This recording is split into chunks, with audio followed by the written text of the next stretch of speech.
देखिए साहब, इस वीडियो में हम आपसे बात करेंगे chemistry most important question answer test series के पार्ट 3 के बारे में। क्योंकि इसके पहले हमने 2 पार्ट आपके लिए ऑलरेडी अपलोड कर दिया है, तो अगर आपने इन दोनों पार्ट्स को नहीं देखा है तो इस वीडियो को देखने के पश्चात आप इस वीडियो के डिस्क्रिप्शन से इन दोनों पार्ट्स की लिंक को प्राप्त कर सकते हैं, प्लेलिस्ट के लिंक को प्राप्त कर सकते हैं। इसके पहले हमने मैथमेटिक्स का भी टेस्ट सीरीज़ लगभग 1 से लेकर 10 पार्ट तक कंप्लीट करा दिया है, फिजिक्स का भी कंप्लीट करा दिया है। तो उन दोनों सब्जेक्ट के प्लेलिस्ट की लिंक भी हम इस वीडियो के डिस्क्रिप्शन में दे देंगे। इससे पहले हम इस वीडियो को शुरू करें, आप देख रहे हैं हमारा चैनल पांडे टेक्निकल। मैं हूं आपका दोस्त रोशन पांडे। आइए अपने इस वीडियो को शुरू करते हैं। तो ये जो है ये क्वेश्चन हम दूसरे पार्ट से पूछते हैं, जिससे ये स्पष्ट हो जाएगा कि आप लोग अच्छे से तैयारी कर रहे हैं कि नहीं, कि केवल टेस्ट सीरीज़ के पार्ट को एक बार देखने के पश्चात ही सारी चीज़ें आप एक बार में ही रिवीजन करके छोड़ दे रहे हैं, आप रिवीजन कर रहे हैं कि नहीं। इससे स्पष्ट हो जाएगा कि अगर आप इस क्वेश्चन का सही जवाब दे पा रहे हैं तो इसका मतलब आप टेस्ट सीरीज़ को अच्छे से देख पा रहे हैं। ठीक है, ये पार्ट 2 का क्वेश्चन है, ये क्वेश्चन मैंने ऑलरेडी अपलोड करा दिया है। ठीक है, और इसी टाइप से हर पार्ट में हम प्रीवियस जो टेस्ट है उसके एक क्वेश्चन को पूछा करेंगे शुरुआत में। तो ये क्वेश्चन पार्ट 2 का है कि सबसे अधिक भेदनशील है। सबसे अधिक भेदनशील कौन है? अल्फा किरण है कि बीटा किरण है कि गामा किरण है कि इनमें से कोई नहीं? तो इस क्वेश्चन का आप आंसर हमें कमेंट में ज़रूर बताइएगा। अब हम बढ़ते हैं अपने इस पार्ट के सबसे पहले क्वेश्चन की तरफ। सबसे पहला क्वेश्चन आपके स्क्रीन पे है पार्ट 3 का। पार्ट 3 का सबसे पहला क्वेश्चन आपकी स्क्रीन पे है, फटाफट इसका उत्तर बताइए। कह रहा है कि फास्फेट मूलक पर आवेश होता है। फास्फेट मूलक पर कितना आवेश होता है, इसे आपको हमें कमेंट में बताना है। फटाफट बताइए। चलिए, मुझे उम्मीद है कि आप इसका आंसर अभी तक बता पाए होंगे। देखिए साहब, फास्फेट जो होता है वो PO4 पे 3 ऋणावेश होता है। ठीक है, फास्फेट क्या होता है? PO4 पे 3 ऋणावेश होता है। तो इससे स्पष्ट हो गया कि इस पे कितना आवेश है, इस पे 3 इकाई का ऋण आवेश है। ठीक है, तो फास्फेट मूलक पर आवेश कितना होता है? -3 आवेश होता है। तो इस क्वेश्चन का डी ऑप्शन बिल्कुल करेक्ट आंसर हो जाएगा। और फास्फेट मूलक कैसा होता है? PO4 पे 3 ऋण आवेश। तो इसे भी आप हमेशा ध्यान रखेंगे, ये फास्फेट मूलक है। इस पे आवेश 3 इकाई का ऋण आवेश होता है, यानी कि -3 नेगेटिव चार्ज होता है। तो इस क्वेश्चन का डी ऑप्शन बिल्कुल करेक्ट आंसर हो जाएगा। आगे बढ़ते हैं और नेक्स्ट क्वेश्चन के बारे में बात करते हैं। ये जो क्वेश्चन आप अपने स्क्रीन पे देख रहे हैं मोस्ट इंपॉर्टेंट क्वेश्चन है, और इस टाइप का एक यौगिक दे देगा और उसमें किसी एक तत्व का आपका प्रतिशत पूछ देगा। जैसे C2H6 में कार्बन की प्रतिशत मात्रा कितनी है, ये आपको बताना है। इस टाइप का क्वेश्चन एक ज़रूर आएगा, इसलिए इसके कंसेप्ट को ध्यान से समझते जाइएगा। देखिए, C2H6 एथेन है। ठीक है, जब इसकी संरचना आप बनाएंगे तो C और C, 2 C हो गया, 1 हाइड्रोजन, 2 हाइड्रोजन, 3 हाइड्रोजन, 4 5 6। तो इस तरीके से हमारा C2H6 हो गया। अब सभी जगह जो है वो हाइड्रोजन हम लगा देंगे, तो ये है C2H6 एथेन। तो एथेन में कार्बन की प्रतिशत मात्रा आपको ज्ञात करनी है। तो इसके लिए करना क्या होगा? सबसे पहले इस एथेन का आपको मॉलिक्यूलर वेट यानी कि अणुभार निकालना होगा। ठीक है, और उसके बाद से हम कार्बन का अणुभार निकाल के और प्रतिशत मात्रा निकाल सकते हैं। कैसे निकालेंगे, आइए देखते हैं। देखिए साहब, ये जो है ये एथेन है, मेथ एथ, एथेन 2 कार्बन है तो मेथ और एथ, तो एथेन हो गया। तो एथेन का हम अणुभार कैसे निकालेंगे? परमाणु भारों का योग होता है। ठीक है, तो C2 है तो 2 और इंटू C कार्बन, कार्बन का परमाणु भार कितना होता है? 12, तो 12 लिख देंगे, प्लस 4 H4 है तो 4 और गुणे हाइड्रोजन का परमाणु भार 1 होता है तो 1 लिख देंगे। अब जब हम इसको सॉल्व करेंगे तो 12 दूनी के 24 और 6, 24 6 कितना हो जाएगा? 30 हो जाएगा। तो C2H6 का अणुभार आ गया 30। तो हम लिखेंगे कि 30 ग्राम C2H6 में कार्बन की मात्रा कितनी है। अब कार्बन इसमें कितनी है? C2H6 में कार्बन कितना है? 2 कार्बन है। जैसा कि आप यहाँ पे देख पा रहे होंगे C2 है, यानी कि 2 कार्बन है। तो कार्बन का अगर निकालेंगे तो 2 इंटू C मतलब कार्बन, और कार्बन का परमाणु भार 12 होता है तो 12 दूनी के 24। तो यानी कि 30 ग्राम C2H6 में कार्बन की मात्रा 24 ग्राम है। ठीक है ना, एक बार हमने इस पूरे का मोलिकुलर वेट निकाला और उसके बाद सिर्फ कार्बन का निकाला, तो पूरे का हमारा आया 30। ठीक है। तो 30 ग्राम C2H6 यानी कि 30 ग्राम एथेन में कार्बन की मात्रा 24 ग्राम है। जैसे कि हमने निकाला C2 का 2 गुणे 12, ठीक है, तो 24 आ गया। तो इस तरीके से हमने लिखा था कि 30 ग्राम एथेन में कार्बन की मात्रा 24 ग्राम है। तो हम यहाँ पे लिखेंगे कि अब 1 ग्राम एथेन में कार्बन की मात्रा कितनी हो जाएगी, तो 24/30 हो जाएगी। ठीक है, हो जाएगी ना, बिल्कुल। और जब हम परसेंटेज निकालते हैं तो 100 के बारे में बात करते हैं, ठीक है, यानी कि 100 के बारे में बात करेंगे। तो 1 ग्राम में इतना जो है वो आपका मिला है। 1 ग्राम C2H6 में कार्बन की मात्रा कितनी है, 24/30 ग्राम है। तो 100 ग्राम में कितनी हो जाएगी, तो 100 ग्राम में इसकी मात्रा हो जाएगी 24/30 और गुणे 100। परसेंटेज निकालेंगे, 1 0 से 1 0 कट जाएगा, 3 8 24 और 8 का गुणा अगर 10 में करेंगे तो 80% हमारा निकल के आ जाएगा। ठीक है, सिंपल तरीके से समझ लीजिए कि सबसे पहले इसका मोलिकुलर वेट यानी कि अणुभार निकाल लेना है। इसका अणुभार हमारा 30 आ गया। ठीक है, अणुभार कैसे निकालेंगे, परमाणु भारों का योग मैंने कई बार आपको बताया है। तो इसका निकालेंगे तो 2 गुणे 12 और प्लस 6 गुणे 1, तो 12 दूनी के 24 और 24 6 30। तो 30 ग्राम एथेन में कार्बन की मात्रा 12 दूनी के 24 है। ठीक है, यानी कि 30 ग्राम एथेन में कार्बन की मात्रा 24 ग्राम है। तो अब 100 ग्राम एथेन में कार्बन की मात्रा कितनी होगी। अब हम 100 ग्राम क्यों ले रहे हैं, क्योंकि हमेशा परसेंटेज 100 के रिस्पेक्ट में ही लिया जाता है। तो हम 1 ग्राम का भी निकाल सकते हैं। तो 1 ग्राम का निकालेंगे तो 24/30 हो जाएगा। फिर 100 ग्राम का निकालेंगे तो 24/30 और गुणे 100 कर देंगे। ठीक है, तो इस तरीके से हमारा 1 0 से 1 0 कट जाएगा, 3 8 24 और 8 का गुणा 10 में करेंगे तो 8 दाम में 80% हमारा निकल के आ जाएगा।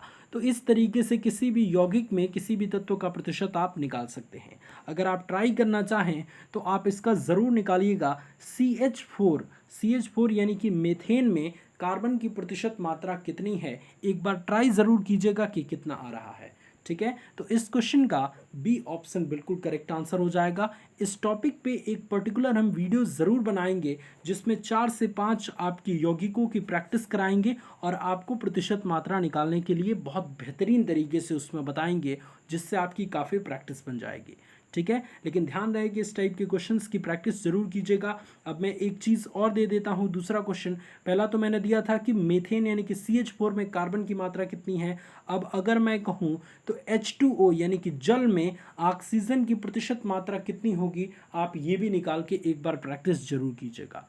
ठीक है ना, चलिए नेक्स्ट क्वेश्चन के बारे में बात करते हैं। नेक्स्ट क्वेश्चन हमारा ये कह रहा है कि ऊष्माक्षेपी अभिक्रिया वह है जिसमें, यहाँ पे 4 ऑप्शन दिया गया है। पहला ऑप्शन कह रहा है कि ऊष्मा यांत्रिक कार्य में परिवर्तित होती है। दूसरा ऑप्शन कह रहा है कि ऊष्मा का विद्युत में परिवर्तन होता है। तीसरा ऑप्शन कह रहा है कि ऊष्मा का अवशोषण होता है। और चौथा ऑप्शन कह रहा है कि ऊष्मा का उत्सर्जन होता है। ठीक है, तो ऊष्माक्षेपी अभिक्रिया, देखिए ऊष्मीय अभिक्रिया 2 प्रकार की लगभग होती हैं। एक तो आपकी ऊष्माक्षेपी अभिक्रिया होती है और दूसरा जो है वो ऊष्माशोषी अभिक्रिया होती है। जो ऊष्माक्षेपी अभिक्रिया होती है उसमें ऊष्मा का उत्सर्जन होता है। उसमें क्या होता है, ऊष्मा बाहर निकलती है, यानी कि किसी भी यंत्र से किसी भी चीज़ से ऊष्मा वातावरण में ट्रांसफर होती है, ऊष्मा का उत्सर्जन होता है। जिससे क्या होता है, ऊष्माक्षेपी अभिक्रिया के द्वारा वातावरण का ताप बढ़ने भी लगता है। तो ये चीज़ आप ध्यान रखेंगे, क्योंकि जो ताप है वो वातावरण को ट्रांसफर हो रहा है, ताप का उत्सर्जन हो रहा है, ऊष्मा का उत्सर्जन हो रहा है, ऊष्मा बाहर निकल रही है। तो देखिए जैसा कि नाम से ही स्पष्ट है कि ऊष्माक्षेपी अभिक्रिया वह है जिसमें ऊष्मा का उत्सर्जन होता है, ऊष्मा बाहर निकलती है, जिसके कारण वातावरण का ताप जो है वो बढ़ता है। तो इस क्वेश्चन का डी ऑप्शन बिल्कुल करेक्ट आंसर हो जाएगा।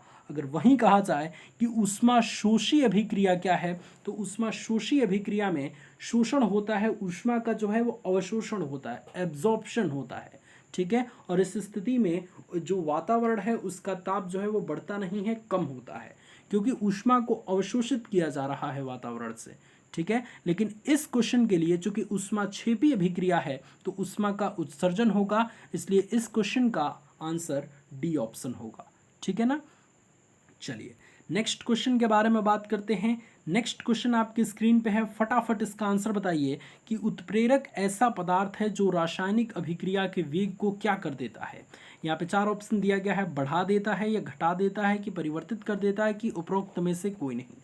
जल्दी बताइए, फटाफट क्वेश्चन का आंसर बताना चाहिए आपको। जितने थ्योरेटिकल पार्ट पढ़ेंगे, जितना important question answer test series को सॉल्व करेंगे, डेफिनेटली आप उतना ही ज़्यादा पॉसिबिलिटी है कि एंट्रेंस एग्जाम को क्रैक करें। इसलिए रोज़ सुबह 7 बजे वाली टेस्ट सीरीज को बिल्कुल भी ना भूलें, एकदम हमेशा उसको जो है वो प्रैक्टिस बनाए रखें और इन सारे क्वेश्चन को ना हो तो नोट ज़रूर करते रहें। ठीक है, तो उत्प्रेरक ऐसा पदार्थ है जो रासायनिक अभिक्रिया के वेग को क्या करता है, बढ़ाता है या घटाता है कि परिवर्तित करता है कि उपरोक्त में से कोई नहीं। देखिए, उत्प्रेरक सबसे पहले समझते हैं उत्प्रेरक होता क्या है। देखिए, उत्प्रेरक एक ऐसा पदार्थ होता है जो अभिक्रिया के वेग को या तो बढ़ा देता है या फिर घटा देता है। लेकिन एक बात आप हमेशा ध्यान रखेंगे कि उत्प्रेरक ऐसा पदार्थ भी होता है जो स्वयं अभिक्रिया में भाग नहीं लेता, ठीक है, लेकिन उसकी उपस्थिति मात्र से ही अभिक्रिया की दर जो होती है, अभिक्रिया की जो रेट होती है, वो लगातार बढ़ जाती है या फिर घट जाती है। ठीक है, या फिर यूं कहें तो अभिक्रिया के दर को जो है वो बढ़ा देता है।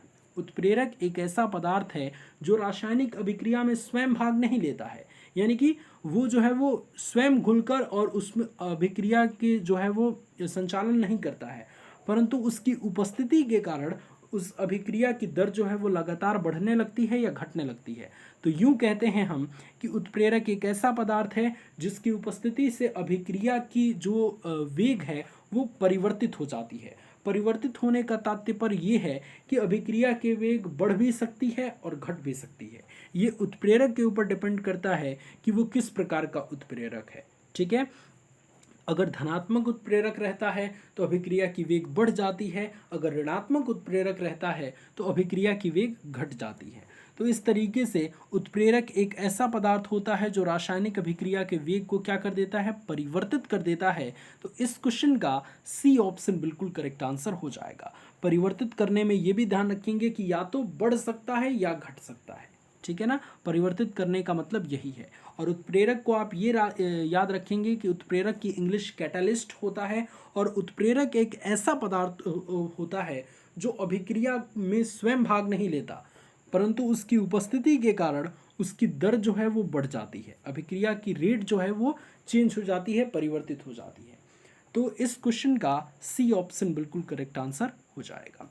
अब आगे बढ़ते हैं और नेक्स्ट क्वेश्चन के बारे में बात करते हैं। इस क्वेश्चन के बारे में प्रीवियस क्वेश्चन में हमने डिस्कस कराया था कि ऋणात्मक उत्प्रेरक वह है जो अभिक्रिया के वेग को कम कर देता है, दूसरा है कि अभिक्रिया के वेग को बढ़ा देते हैं, तीसरा है कि अभिक्रिया के वेग को अपरिवर्तित रखते हैं, और चौथा है प्रेरित उत्प्रेरक की भांति व्यवहार करते हैं। तो मैंने क्या बताया था अभी आपको कि ऋणात्मक उत्प्रेरक अभिक्रिया के वेग को क्या कर देते हैं, कम कर देते हैं, लो कर देते हैं।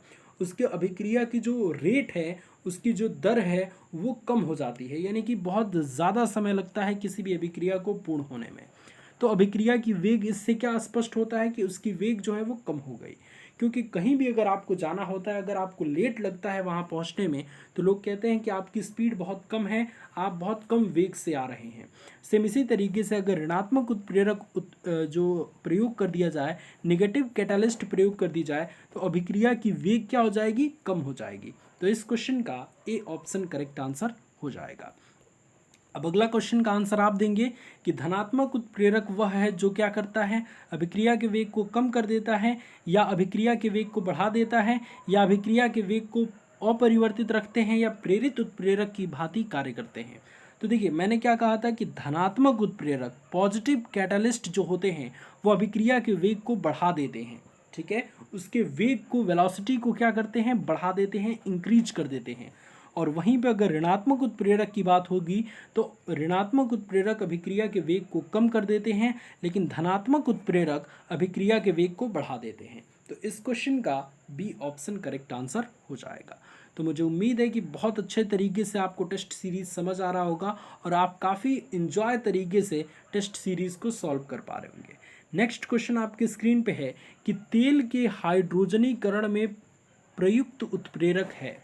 तेल का जो हाइड्रोजनीकरण होता है, वनस्पति तेल का जो हाइड्रोजनीकरण किया जाता है जिससे वनस्पति घी प्राप्त होता है, तो उसमें उत्प्रेरक कौन सा प्रयोग किया जाता है। 10th और 12th दोनों क्लासेस में इस चीज़ के बारे में आपको पढ़ना है कि वनस्पति तेल का जो हाइड्रोजनीकरण करते हैं, यहाँ पे हम लिख देते हैं कि वनस्पति तेल का अगर हम हाइड्रोजनीकरण करते हैं यानी कि H2 से अभिक्रिया कराते हैं निकिल कैटालिस्ट यानी कि निकिल उत्प्रेरक की उपस्थिति में, तो वनस्पति घी बनता है। ठीक है, तो इस समीकरण को आप याद रखेंगे कि वनस्पति तेल का हाइड्रोजनीकरण में जो उत्प्रेरक प्रयोग होता है वो निकिल होता है। ठीक है, तो इस क्वेश्चन का बी ऑप्शन बिल्कुल करेक्ट आंसर हो जाएगा। कई बार ये भी पूछा जाता है कि वनस्पति तेल के हाइड्रोजनीकरण से क्या प्राप्त होता है, तो वनस्पति घी प्राप्त होता है और उसमें उत्प्रेरक कौन सा होता है, निकिल। ये देखिए 2 साल आपके एंट्रेंस में क्वेश्चन पूछा गया है, सो इस टाइप के क्वेश्चन की प्रैक्टिस ज़्यादा करेंगे। ठीक है ना। अब आगे बढ़ते हैं और एक वेरी वेरी इंपॉर्टेंट क्वेश्चन को ध्यान देते हैं, और ये न्यूमेरिकल टाइप का क्वेश्चन है, बहुत बार आपके एंट्रेंस में आ चुका है और इस बार के लिए मोस्ट इंपॉर्टेंट है। कह रहा है कि C12H22O11 में कार्बन की ऑक्सीकरण संख्या है। कार्बन की ऑक्सीकरण संख्या कैसे निकालते हैं, किसी भी यौगिक की ऑक्सीकरण संख्या कैसे निकालते हैं, 2 क्वेश्चन के माध्यम से हम इसको सीखने वाले हैं। सबसे पहले C12H22O11 किसका रासायनिक सूत्र है, चीनी का रासायनिक सूत्र है, इसे आप याद रखेंगे। ठीक है, इसके अलावा C6H12 और O6 ये किसका है, ये ग्लूकोज का है। तो ये दोनों चीज़ें आपको पता रहना चाहिए कि C12H22O11 चीनी का रासायनिक सूत्र है और C6H12O6 ये ग्लूकोज का रासायनिक सूत्र है। ये कई बार पूछा भी जाता है। देखिए ऑक्सीकरण संख्या कैसे निकालते हैं, ये हमको बहुत आसानी से समझने की ज़रूरत है। आइए देखते हैं कि C12H22O11 का ऑक्सीकरण संख्या हम कैसे निकालते हैं। जिसका कहेगा यानी कि C12H22O11 में कार्बन की ऑक्सीकरण संख्या निकालने के लिए कह रहा है, तो कार्बन की जगह पे हम x मान लेंगे, कहेंगे कि माना कार्बन की ऑक्सीकरण संख्या x है। उसके बाद कैसे निकालेंगे, जो ये देखिए इसको सबसे पहले तो एक स्टेप यहाँ पे गायब कर दिया है, चूँकि मैं आपको सिखा रहा हूँ तो एक स्टेप मैं यहाँ पे और भी बढ़ा के चलता हूँ। सबसे पहले आपको क्या करना है, ये जो 12, 22 और 11 है उसको आपको गुणा में लिखना है।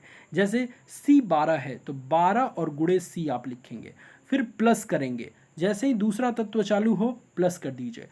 H22 है तो 22 और इंटू H लिख देंगे। ठीक है, और फिर प्लस करेंगे। O11 है तो 11 और इंटू O लिख देंगे। ठीक है, अब क्या करेंगे कि 12 ऐसे ही लिखेंगे और कार्बन की ऑक्सीकरण संख्या हमको निकालनी है, नहीं पता है, इसी की वैल्यू निकालनी है। तो हमने मान रखा है कार्बन की ऑक्सीकरण संख्या x है, तो हम 12 गुणे x कर दिए। ठीक है, फिर प्लस का चिन्ह है तो प्लस का चिन्ह लगाएंगे, फिर 22 है तो 22 हम लिख देंगे और गुणे H यानी कि हाइड्रोजन की ऑक्सीकरण संख्या +1 होती है, तो +1 हम यहाँ पे लिख देंगे। ठीक है, और इस तरीके से हमने +1 यहाँ पे लिख दिया। फिर प्लस का चिन्ह है तो प्लस का चिन्ह हम लगा देंगे, 11 है तो 11 लिख देंगे, और ऑक्सीजन का ऑक्सीकरण संख्या -2 होता है ऑक्साइड के लिए, तो यहाँ पे चूंकि ऑक्साइड है तो हम यहाँ पे -2 लिख देंगे, बराबर में 0 लिख देंगे। ये हमेशा ध्यान रखेंगे कि सभी का ऑक्सीकरण संख्या लिखने के बाद बराबर 0 कर देंगे। ठीक है, अब हम इस x की वैल्यू निकाल लेंगे और x की वैल्यू जो निकलेगी वही कार्बन की ऑक्सीकरण संख्या होगी। तो 12x प्लस 22 से कम में 22 हो जाएगा, और फिर प्लस 11 दूनी के 22, तो यहाँ पे चूंकि माइनस का चिन्ह है तो ये वाला चीज़ माइनस हो जाएगा। तो हम लिखेंगे यहाँ पे कि 12x प्लस 22 माइनस 22 बराबर 0, 22 से 22 कट जाएगा तो 12x बराबर 0 हो जाएगा। तो x बराबर इस तरीके से क्या हो जाएगा, 0। तो x बराबर 0 हमारा आंसर निकल के आ गया। तो इस यौगिक में कार्बन की ऑक्सीकरण संख्या कितनी निकल के आ गई, 0। तो आइए देखते हैं कि कौन सा ऑप्शन सेटिस्फाई कर रहा है। तो इस क्वेश्चन का बी ऑप्शन बिल्कुल करेक्ट आंसर हो जाएगा। तो आप किसी भी का मान सकते हैं। अगर मैं यहाँ पे कहूँ कि इसमें ऑक्सीजन की ऑक्सीकरण संख्या निकालिए, तो आपको क्या करना होगा, सिंपली ऑक्सीजन की जगह पे जो है वो x मान लेना होगा, और बाकी कार्बन की जगह पे कार्बन की ऑक्सीकरण संख्या आप लिख सकते हैं। ठीक है, तो ऐसे आप करेंगे तो आप किसी भी चीज़ का ऑक्सीकरण संख्या बड़ी ही आसानी से निकाल सकते हैं। आइए एक और यौगिक पे ट्राई करते हैं जिससे हमारा इस टॉपिक से रिलेटेड क्वेश्चन बहुत अच्छे तरीके से सॉल्व होने लगे और किसी भी यौगिक का ऑक्सीकरण संख्या हम निकाल पाएँ। जिस भी तत्व का आपको ऑक्सीकरण संख्या नहीं पता है आप उसे इंटरनेट पे सर्च भी कर सकते हैं, जैसे सल्फर का क्या होता है, इसके अलावा ऑक्सीजन का क्या होता है, हाइड्रोजन का क्या होता है, कार्बन का क्या होता है, ये सारी चीज़ें आपको विद्यमान हैं, सारी चीज़ें आप अपने अकॉर्डिंग पढ़ सकते हैं। ठीक है, मैं यहाँ पे कुछ क्वेश्चन आपको करा दे रहा हूँ जिससे आपका ये डाउट क्लियर हो जाए, और इसके ऊपर एक पर्टिकुलर वीडियो भी मैं बनाऊंगा जिसमें 5-6 क्वेश्चन लेके और सारी चीज़ें आपको स्पष्ट करूंगा। ठीक है, तो टेंशन की कोई बात नहीं है, ये टेस्ट सीरीज है, इसमें हम केवल क्वेश्चन को अच्छे से सॉल्व करेंगे। नेक्स्ट क्वेश्चन आपकी स्क्रीन पे है, HNO3 में नाइट्रोजन की ऑक्सीकरण संख्या क्या है आपको निकालना है। HNO3 क्या है? नाइट्रिक अम्ल है, इसे आप ध्यान रखेंगे, ये एक अम्ल है, नाइट्रिक अम्ल है HNO3। इसमें नाइट्रोजन की ऑक्सीकरण संख्या पूछ रहा है। मैंने क्या कहा था कि जिसकी ऑक्सीकरण संख्या पूछे उसको आपको क्या मान लेना है, X मान लेना है। ठीक है, तो आइए हम यहाँ पे फटाफट सॉल्व भी कर लेते हैं बिना किसी आंसर को देखे। सबसे पहले आपको क्या करना है, मैंने कहा इस तरीके से लिख देना है, H है प्लस N है तो N हमने लिख दिया। अब कुछ भी नहीं दिया है तो 1 से गुणा कर देंगे। भाई ऐसे था, अगर N2 रहता तो हम इसको 2 × N लिख देते थे। ठीक है, लेकिन यहाँ पे H के साथ कुछ भी नहीं है तो 1 मान लेते हैं। ठीक है, तो 1 × H लिख देंगे, फिर प्लस 1 × N लिख देंगे, फिर प्लस 3 × O लिख देंगे। हमने क्या किया, हमने इसको अलग अलग इस तरीके में कन्वर्ट कर दिया। अब इसको जो है वो एग्जामिनेशन में इस तरीके से मत सॉल्व करने लगेगा, एग्जामिनेशन में आपको डायरेक्ट सॉल्व करना है। मैं आपको यहाँ पे सिखाने वाला हूँ जिससे आपको गलती शुरुआत में ना हो। बराबर में 0 आपको लिखना है हमेशा। ठीक है, अब इसके बाद से हम ऑक्सीकरण संख्या पुट करते हैं। हाइड्रोजन का +1 होता है तो +1 हमने लिख दिया, प्लस नाइट्रोजन का हमको निकालना है तो X लिख देंगे, फिर प्लस 3 और गुणे ऑक्सीजन का -2 होता है तो -2 हमने यहाँ पे लिख दिया, बराबर 0 हो जाएगा। ठीक है, तो 1 + X और -3 दूनी के 6 बराबर 0। अब 6 में से 1 जाएगा तो -5 हो जाएगा, तो x - 5 बराबर 0 हो गया। तो x बराबर कितना हो जाएगा, 5 उधर पक्षांतर होगा तो x बराबर 5 निकल के आ जाएगा। तो इस क्वेश्चन का सी ऑप्शन बिल्कुल करेक्ट आंसर हो गया। और देखिए हमने कितना जल्दी इस क्वेश्चन को सॉल्व कर लिया। अगर मुझे सॉल्व आपको न कराना रहता तो और भी स्पीड से हम सॉल्व करते। हम इसको सीधे सीधे लिख देते कि 1 + x + 3 × -2, ठीक है, बराबर 0। तो 1 + x - 6 बराबर 0, तो x बराबर 5, ऐसे हम सॉल्व करते। ठीक है, लेकिन शुरू में आपको प्रैक्टिस बनानी होगी और उसके बाद अपने आप इसकी रिवीजन करते रहेंगे तो आपकी स्पीड बनती जाएगी। तो इस क्वेश्चन का सी ऑप्शन बिल्कुल करेक्ट आंसर हो जाएगा। चलिए नेक्स्ट क्वेश्चन के बारे में बात करते हैं। ये जो है वो इसका सोल्यूशन है, आप इसका सोल्यूशन भी देख सकते हैं और इसको अच्छे से सॉल्व भी कर सकते हैं। अब अगर मैं यहाँ पे पूछूं कि यहाँ पे अगर HNO3 ना दे के H2SO4 दे दिया जाए और H2SO4 में अगर हम सल्फर का ऑक्सीकरण संख्या पूछें तो आप हमको निकाल के ज़रूर बताइएगा कि कितना आ रहा है। ठीक है, H2SO4 में आप प्रैक्टिस कीजिए जिससे आपको इस टाइप के क्वेश्चन की जो है उससे रिलेटेड डाउट ना हो। आगे बढ़ते हैं और नेक्स्ट और लास्ट क्वेश्चन के बारे में हम ध्यान देते हैं। लास्ट क्वेश्चन हमारा ये है कि अम्ल वह पदार्थ है जो, यहाँ पे 4 ऑप्शन दिया गया है, इलेक्ट्रॉन ग्रहण करता है, इलेक्ट्रॉन प्रदान करता है, या प्रोटॉन देता है, या फिर OH आयन देता है। ठीक है, तो इस क्वेश्चन का ये तो बड़ा ही सिंपल सा क्वेश्चन है कि अम्ल वे पदार्थ हैं जो प्रोटॉन देते हैं। ठीक है, तो इस क्वेश्चन का सी ऑप्शन बिल्कुल करेक्ट आंसर हो जाएगा। एक चीज़ और ध्यान दीजिएगा कि अम्ल वह पदार्थ है जो जलीय विलयन में हाइड्रोजन आयन देते हैं, H+ आयन देते हैं, तो उन्हें भी हम अम्ल कहते हैं। तो इस क्वेश्चन का सी ऑप्शन करेक्ट आंसर हो जाएगा क्योंकि यहाँ पे दिया है सिर्फ प्रोटॉन देते हैं, इसमें H+ आयन की बात नहीं हो रही है। तो इस क्वेश्चन का सी ऑप्शन करेक्ट आंसर हो जाएगा। तो मुझे उम्मीद है कि ये 10 क्वेश्चन आपको बहुत अच्छे से समझ आ गए होंगे और आपको ये टेस्ट सीरीज़ दे के बड़ा मज़ा आया होगा। आपकी क्या राय है इस टेस्ट सीरीज़ के बारे में, कितनी चीज़ें आपको सीखने को मिली और कौन कौन से क्वेश्चन मोस्ट इंपॉर्टेंट लगे, आप हमें कमेंट में ज़रूर बताइए। और आपकी भी जिम्मेदारी बनती है दोस्त कि इस चैनल को 1 लाख सब्सक्राइबर तक पहुंचाएं, ज़्यादा से ज़्यादा लोगों तक शेयर करें चैनल को और इस चैनल को सब्सक्राइब करवाएं क्योंकि हम 1 लाख के पास बहुत ज़्यादा नज़दीक पहुंच चुके हैं। इसलिए आप प्लीज़ 1 लाख सब्सक्राइबर कंप्लीट करा दीजिए, इस चैनल को शेयर कीजिए और अपने दोस्तों से इस चैनल को सब्सक्राइब करने के लिए कहिए अगर उनको ये वीडियो अच्छा लगता है तो। ठीक है, और आपको कैसा लगता है आप भी हमें ज़रूर बताएंगे। इस वीडियो को देखने के लिए बहुत बहुत धन्यवाद।